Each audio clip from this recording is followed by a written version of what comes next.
Bismillahirrahmanirrahim. Assalamu alaikum. Good afternoon and welcome to Sports Extra. I'm your host Ahmed Nawaz with the latest roundup of sports today. It's terrific news for Pakistan women's cricket. They have just defeated UAE women's cricket team by 10 wickets in this important encounter of the Asia Cup in T20 format, of course, being held in Sri Lanka. This is the second consecutive victory for the girls in green, this time by 10 wickets. Gul Firoza and Muniba Ali were absolutely unbeaten. And I think Gul Firoza once again bagging Player of the Match award for more than 60 runs. Outstanding performance after restricting the UAE women's team to just 103 runs. They managed to chase the target down with relative ease without losing a wicket. Previously, they beat Nepal by 9 wickets. They lost the first match from India, and there's short qualification now. They've completed their 3 games of the group as well, courtesy Nepal, and India's game doesn't have any major upset. Pakistan qualifies easily, and I think the run rate is absolutely terrific as well. So congratulations to the girls in green, terrific performance. We'll be talking about that. Then we move on to the very important annual meeting of the International Cricket Council that was held in Colombo. Pakistan was represented by the chairman, Pakistan Cricket Board, Mr. Mohsin Naqvi. Pakistan's budget for the Champions Trophy was approved, and there was no point that was raised on that budget. So congratulations to the PCB, to all quarters who represented PCB in this ICC meeting and gave that budget as well. Apart from that, there have been some very important decisions as well that we talk about. The women's team number has been increased from 12 to 16 in the next T20 World Cup 2030. They've also reviewed the World Cup 2024. Now, Cricket USA is in some sort of trouble right now for internal affairs, and for that a committee has been formed by the ICC that will look into matters of Cricket USA, and side by side will also investigate a lot of complaints and problems regarding the ICC T20 World Cup that was held in USA as well. Those complaints include the quality of the pitches, a lack of quality infrastructure, proper facilities for media personnel, broadcaster, presenters in the crowd, and a lot of other things logistically that we will be seeing in the next couple of days as well. So I think this is a very alarming sign. Obviously, like I keep on saying, that just for the sake of inclusion or participation, a venue shouldn't be identified. Quality standards need to be maintained. So all of these would now be reviewed by a committee that has been formed by the ICC, and of course the meeting was attended by all the 108 members of the ICC as well. Then we move on. Bangladesh A and Sri Lanka A are to tour Pakistan. They're going to participate with the Shaheens in 4 additional 4-day matches as well. Shaheens will also play 650 over matches this year as well. They've given their proposal to tour Pakistan. I think this is terrific news. Finally, we're reviving that A cricket that we have been talking about for long on Sports Extra as well. Then we move on. We talk about squash, the Jones Creek Open Squash Championship. Asim Khan has clinched the title in the United States, beating compatriot Irfan 3-1. He's won his 3rd PSA title of the year as well. So congratulations to Asim. Pakistan squash is in terrific role at the moment. So congratulations to him and the Pakistan Squash Federation. Then we move on. The Paris Olympics, 3 days to go until the games begin in Paris. After a century, Paris is ready to host the Olympics, and there is an unprecedented opening ceremony planned for the 26th. So we're going to be talking about that in detail as well. So we start off with women's cricket, and joining us on the show is senior cricket commentator and of course cricket expert Leena Moin Aziz. Assalamu alaikum, how are you? Salam Ahmed, and I'm well. I hope you're doing well. I'm very well. What would you like to highlight? I think as far as this victory is concerned, 2 victories back to back, 9 wickets, 10 wickets, Gul Firoza individually as well. Winning is a habit, so that confidence level should certainly be there now amongst this team. Absolutely. I mean, they started off with the match they lost against India, and that's always a pressure match. But then from there onwards, I think they had easier teams. To be honest, they had easier teams to deal with. But a win is a win. And like you're saying, it does give you a lot of confidence. And I was talking earlier on some other show that, Pakistan will have to iron out some difficulties, particularly power hitting and, scoring runs quickly. You can't get 110 runs and win against any team, let alone India. So I think under Wasim, I'm quite confident he will handle those matters.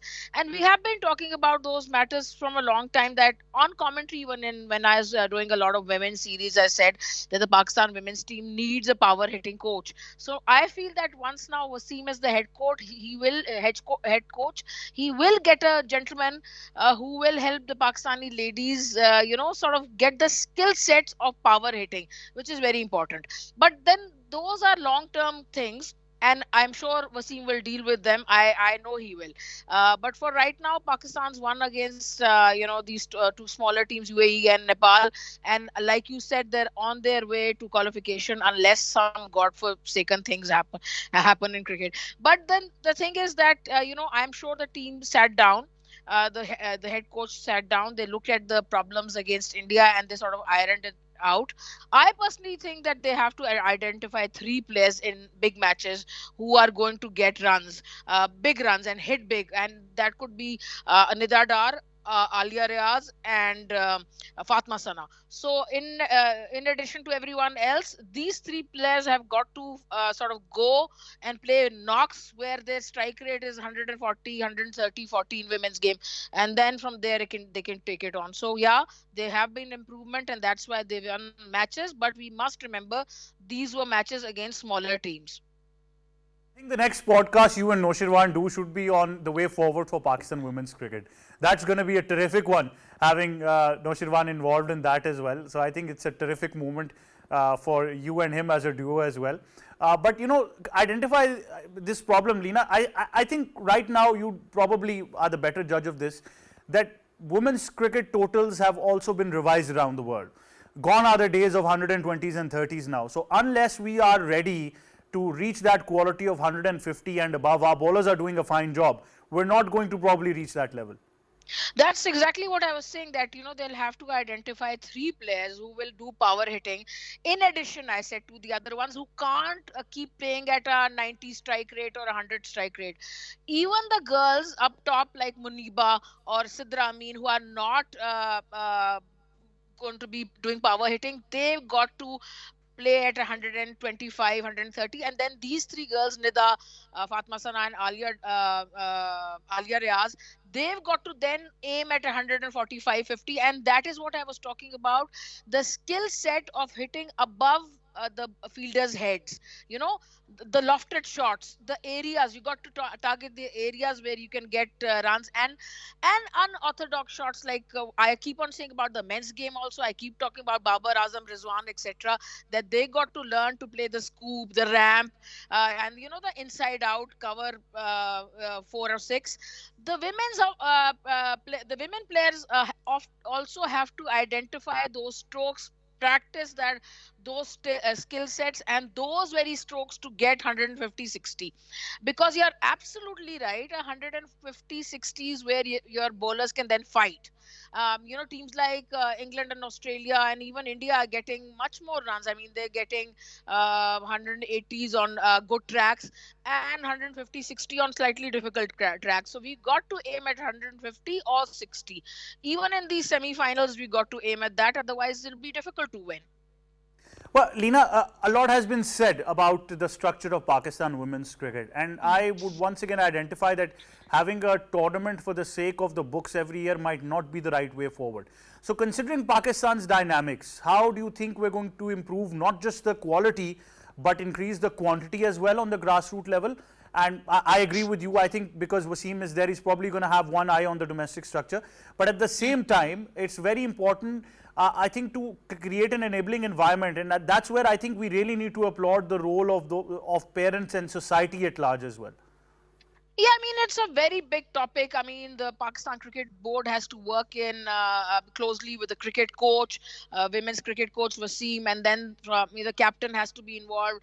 Different teams have to be involved. Regions have to be involved to sort of, like you said, increase the number of girls at domestic level, and from there find a good talent in every area, whether it's spinners or fast bowlers or power hitters or an opening batter or a wicket keeper. So yes, everyone's role has to be enhanced, and the PCB has to play a big role. And I just feel like, like you said, the parents have to allow their girls to flourish and encourage them, because without the parents' encouragement, I wouldn't be sitting here and talking to you today if my parents didn't encourage me, if my father didn't encourage me or let me be, or let me sort of fight my battles and be this tomboy and this outspoken person.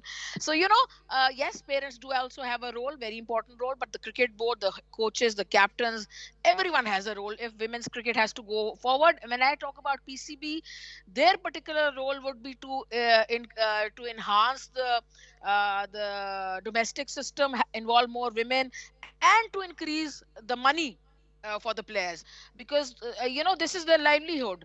And cricketers, whether it's men or women, only have a 15-year window to make money. So the money definitely has to be increased. And we can take tennis's example. For instance, in Wimbledon, women are paid an equal amount of money.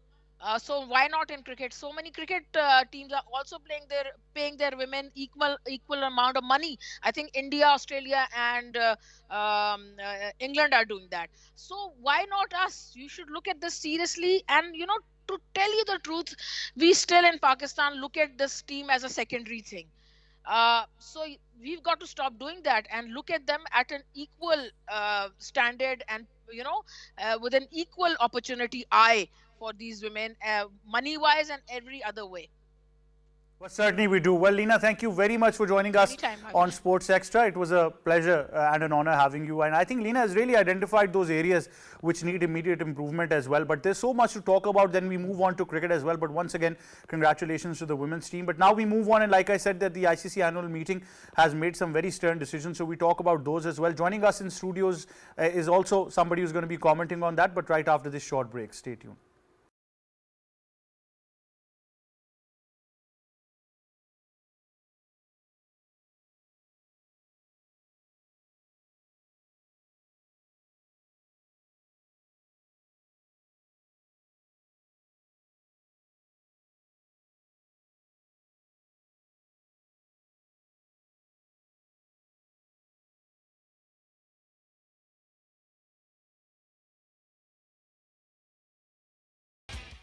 And welcome back. Of course, we discuss the ICC general meeting and many more developments in the international world of cricket as well. In studios, we've been joined by cricket commentator, international broadcaster, presenter, and our sports expert, Kiasif Ahmed. Assalamu alaikum. How are you, sir? Walaikum assalam, Ahmed. I'm doing very well. Thank you very much. We've also been joined by cricket expert and analyst on Sports Extra, Sabir Hussain. Assalamu alaikum, Sabir. How are you? Walaikum assalam, Ahmed. I'm good, thank you. And we've also been joined by senior sports journalist, Sir Syed Haider. Assalamu alaikum, sir. How are you? Walaikum Assalam, Ahmed. I'm fine. How are you? I'm very well, Sir Haider. What would you like to identify? This was indeed a very important annual meeting of the ICC. Many decisions have been taken. Pakistan's budget was unanimously approved regarding the Champions Trophy, but majority now we see that the ICC has also decided to increase the number of teams from 12 to 16 in the 2030 T20 Women's World Cup as well. So there's a lot of diversity coming in. How would you analyze this annual meeting? Absolutely, it's a good outcome from the ICC meeting. They are realizing that the Champions Trophy, it is scheduled already in Pakistan and it should be played in Pakistan. There is no hybrid model or something what people are talking about it. And India still, it is unwild that India will come or not. But there is no, I haven't seen any word from the BCCI that if they are criticizing or they are opposing that the matches should be played in the Pakistan. So it means that something is better than before. Something is going in the right direction. And I think ICC, when they have approved the budget, it means that they have already approved the schedule and the matches would be played in Pakistan. So I think it is almost clear that the Champions Trophy will be played 100% in Pakistan. It's a good development from the ICC. But most important thing is that how much the time is available for the PCB to organize very well in well-mannered as the other countries they have organized, England, Austria, other countries. It is very important that as we have seen that Lahore Gaddafi Stadium is in process of the reconstruction, and the other stadiums they have to be upgraded also. So PCB should be ready for taking the major steps to get the matches in the good manners. It is very important, and it is the first tournament after a long time in Pakistan. I think after the World Cup played in 1996 in Pakistan. So it is very important for PCB to get everything right directly. And secondly, you have asked about number of the teams in the T20 World Cup and Women's World Cup. It's a good sign. If you are engaging more teams in your T20 cricket, then it means you are getting more crowd, more fans, and more attraction from the world. And your target is to go into the Los Angeles Olympics after 4 years. So it would be better for getting the more better result for the Olympics. Because if more people are interested in cricket and cricket is popular than before, then definitely International Olympic Committee, they will decide also in favor of cricket. And I hope that cricket will be better and in a good development nature, but it should not be like the leagues, what it's right now it's running in the world, the leagues. It should be terminated, it should be eliminated, or it should be reduced, and the serious cricket should be played more. ICC should take some serious steps for the serious cricket. Certainly. I think in a nutshell, we can see that the diversity of cricket should always be very fruitful. Asif, how would you analyze this annual meeting? I think one of the best decisions is increasing teams now on the women's side as well. I think from 12 to 16, it's going to give a lot of diversity, but obviously we have to think at large when we see cricket as an Olympic sport as well. So that would be there, but also Pakistan's budget has also been approved. Like I identified, I think the biggest agenda right now was problems in Cricket USA as a cricket board. Very serious problems have been identified. A committee has been formed, and then also investigating matters of negligence in the T20 World Cup as well. Well, I think that ICC is directly responsible for that, and that's why they have taken an action, and a committee has been finalized to normalize things between Chile and USA. If we talk about that, the United States, they got an importance after beating Pakistan. That was really, really important victory for United States of America. They participated for the very first time in ICC T20 World Cup, and they beaten Pakistan. So that was a remarkable achievement for USA. Now coming towards the ICC meeting, if we talk about the outcomes, two things. I was just reading out that article that Paul Reffel, he will be the representative for the ICC elite panels of the umpires, and then the Richie Richardson from West Indies, he will be the representative for the elite match referees.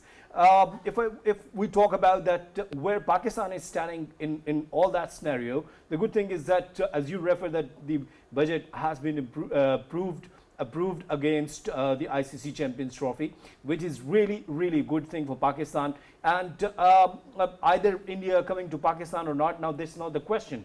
The question is that how now Pakistan will manage this mega and marquee event in Pakistan. I'm so happy, as Haider Bhai was mentioning a couple of things, that the league cricket. It's really important that you should reduce the numbers of the leagues. See, now we're watching that in one country we could observe 3-4 leagues. Let's suppose in Pakistan, it's Pakistan Super League, Kashmir Super League, Kashmir Premier League, then Karachi Super League, Karachi Azad Super League, so many leagues happening. Then what about the international cricket? K. Asif Super League. K. Asif Super League.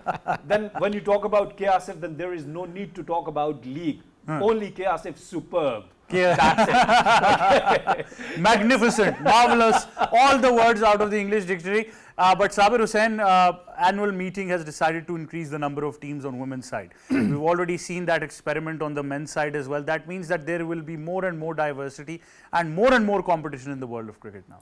Absolutely, Ahmed. I mean, lots of positive, outcomes as far as this particular, annual general meeting was concerned. And K. Asif and you particularly, mentioned in the introduction so many points. I mean, obviously there is a need of development in cricket, especially in the other countries, in associate nations. I mean, it's a very good decision to increase the number of teams from 12 to 16. We have basically seen, in this particular World Cup, which was held in the USA and West Indies, we have seen basically the associated, the nations, and they played a marvelous cricket. As we have seen USA, Canada as well. A couple of more, new cricketing nations, but they basically competed well against the bigger teams, like against the champions. but good to see, you know, the development of women's cricket. I mean, a good step initiative by, you know, by ICC members. I mean, it was, you know, attended by 108 basically ICC members. I mean, very good decision by them, because obviously there was a, you know, another outcome was the cut-off date of 2025, you know, Champions Trophy women's basically. You know, 31st October will be, you know, the cut-off date for the qualification. There will be qualifiers as well. So many, you know, positive news basically are coming. So obviously for us, being a Pakistani, a very good decision. Again, a very positive decision for Pakistan. Basically, the budget was approved, and it was unanimous, you know, decision, and no one has basically any kind of objection. Very good sign for Pakistan as well. Now, K. Asif rightly mentioned, it will be important for Pakistan basically to manage and organize such kind of, you know, things, because obviously you basically, the prime responsibility of PCB basically is to promote, to advertise, to commercialize this particular tournament. Because I basically always say, if you want to, you know, develop or you know, promote women's cricket, better to go in girls' universities, colleges. Then you will be able to basically promote women's cricket. If you are promoting, you know, Pakistan A or under 19 basically tournaments, then you have to go to universities again to basically this will increase the young generation to basically pursue this kind of sports. I mean, Certainly, I think the fact is that you need to not just make it diverse but accessible to many people as well. That will really give this model a boost as well. But now we move on. Of course, there's terrific news on the Pakistan A side as well. Two more teams have given their go-ahead. They want to tour. They've given interest that they want to tour Pakistan for A tours as well, Bangladesh A and Sri Lanka A. I think this is terrific news. Sir Haider, Pakistan is already playing against Bangladesh A. They, of course, beat them in the first 4-day match.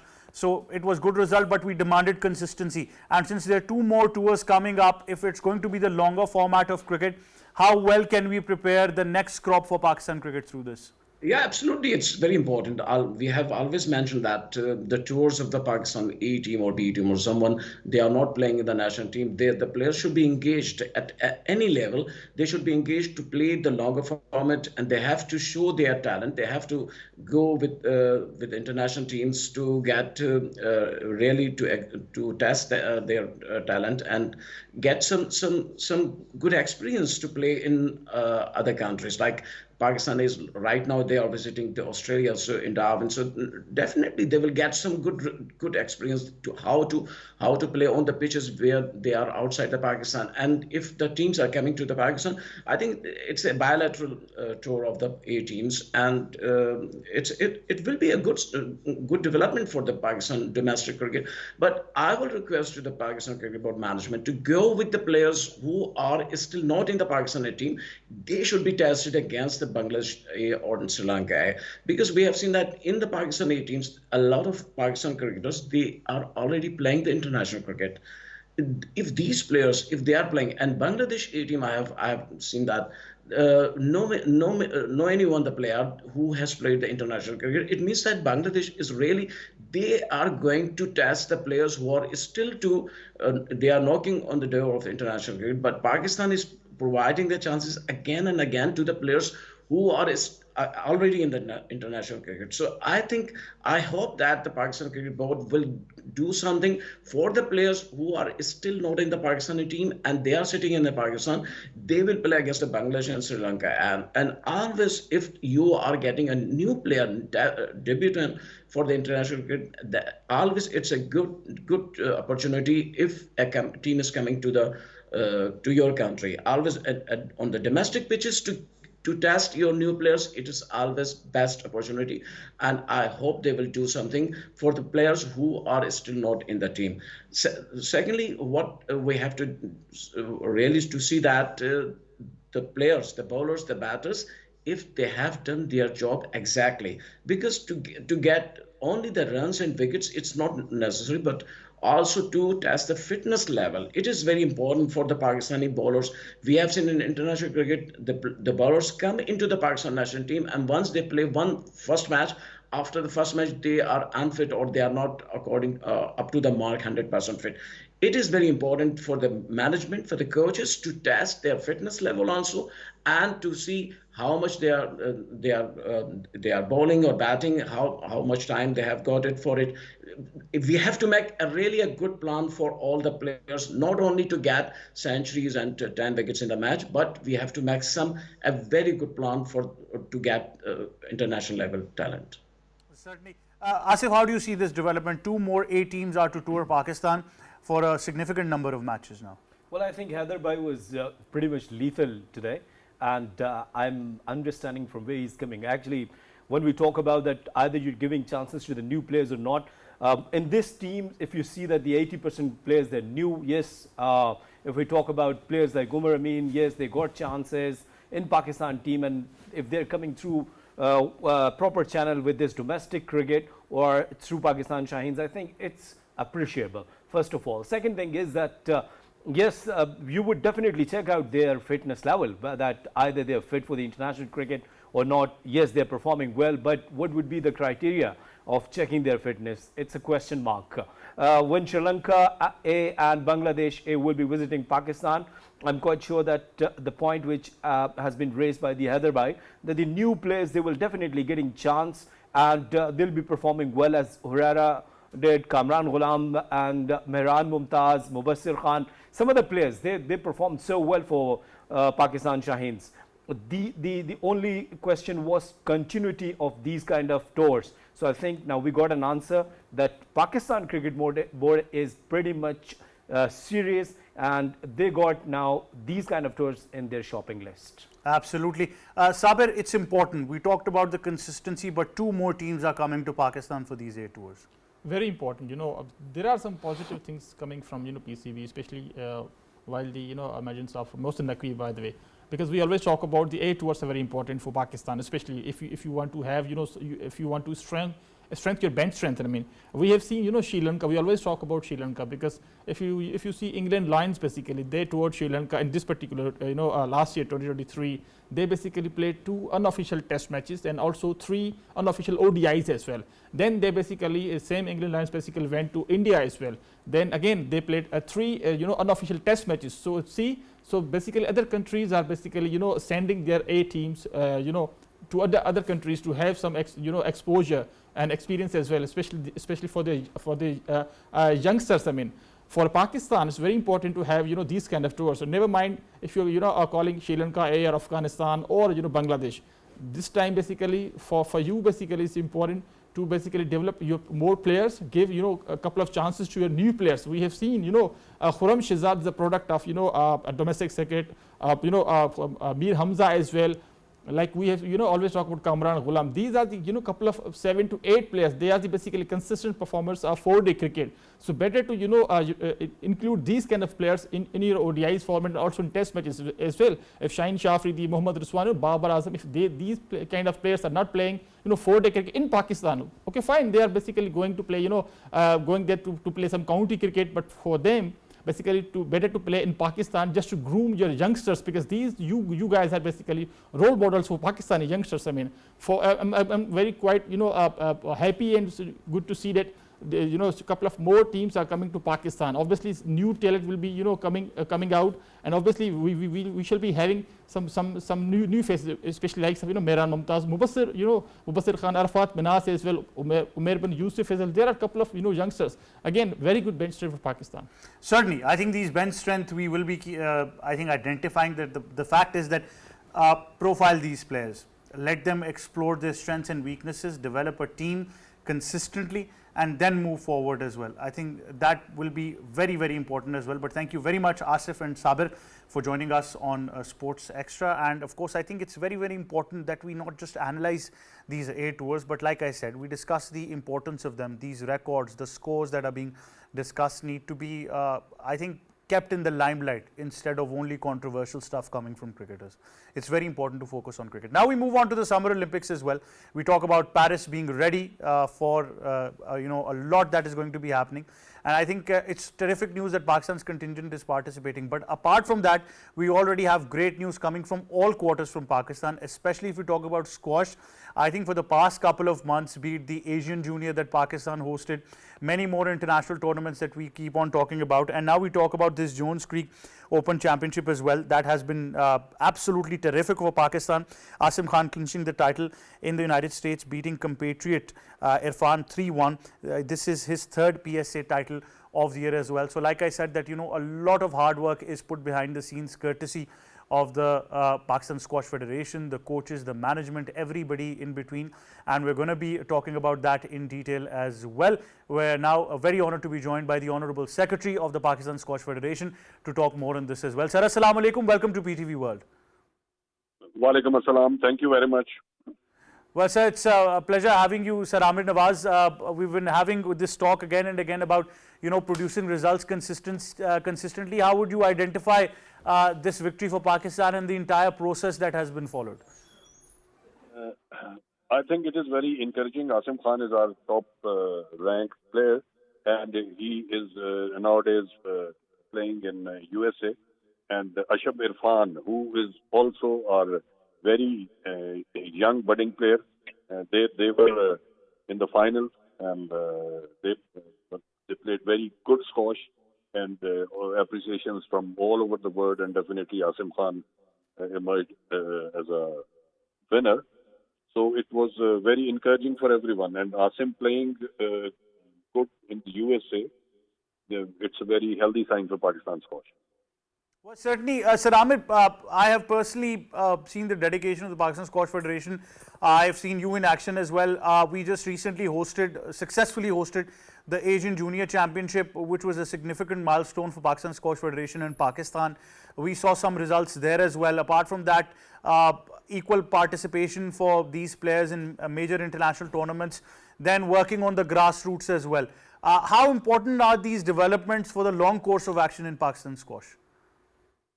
Okay, the biggest challenge the Pakistani players face that they get very less exposure of international games. So holding Asian Junior Individual Championship in Pakistan, it created a very big opportunity for the Pakistani players. The host nation is allowed to play 4 players in each age category. So we, as a whole, we entered 44 players, and it was a big exposure for the junior players from under 13, 15, 17, 19 categories. And you saw the medal count. Pakistan was on the top. So, I mean, this is what it is. Yes, sir. The second point was that how important are these tournaments when we talk about improving, the relative quality of squash? And obviously, we talk about training facilities and everything, but to get them involved in the competitive circuit, give them that real flavor of what international squash is like. But I replied your question right in the beginning that it is a big challenge for the Pakistani players to have the international exposure. We do our best. We send them to every junior tournament like British Junior, World Junior, Qatar Junior, Malaysia, Milo Junior. But this is how the things go. If you host the tournament in your country, its effects will be very, very long term.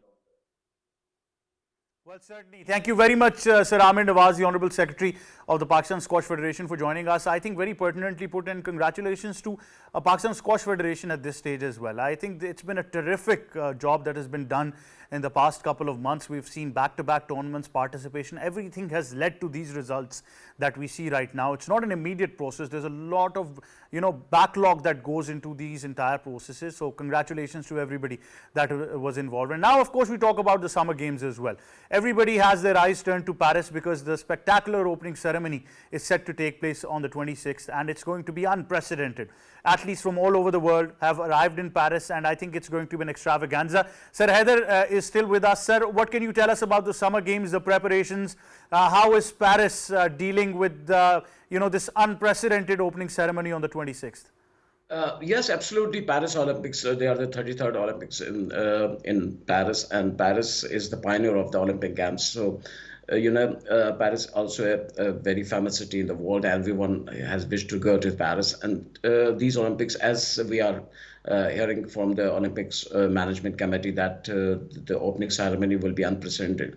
And break dancing, it's the first time it's being debuted in the Paris Olympics, and a lot of things they will be. People will see there in the Paris Olympics. But unfortunately, a part of the Olympics, the management and everything that what we can see there, really they are preparing for last 2-3 years. And after the COVID era, in Tokyo Olympics, first time the Summer Olympics in Paris, there will be a milestone for the Olympic Games. But unfortunately, by the time we are losing our Pakistan's presentation every time. In the last two in Tokyo Olympics, our 11 players they have participated, and now in this Olympic, only the 7 players they are participating. And unfortunately, our hockey team, it was the sign of the Pakistan, always a representation of the Pakistan field hockey in Olympics, always. But last two games in Rio de Janeiro and Tokyo, hockey was not present there, and now this time also hockey is not there, Pakistan hockey team. So it is really unfortunate for Pakistan, and Pakistan Olympic Committee, they have to think about that. If in the Olympics, if Pakistan's national game they cannot represent there, then really it's really pathetic for the Pakistan hockey. So but of course, Summer Olympics in Paris, they will be a big event, very big event, and they have prepared everything. Security is a big issue there, because Paris was targeted in the last 2-3 years. A lot of incidents have been happened there in Paris. So therefore, I have seen that security is very alert, and I hope this time it was no any coincidence and any mishappening, and Olympics will be in a very good manner in the Paris. Do hope that as well. Thank you very much, Sir Heather, for joining us. That wraps up Sports Extra. For me and the entire team, it's goodbye for now.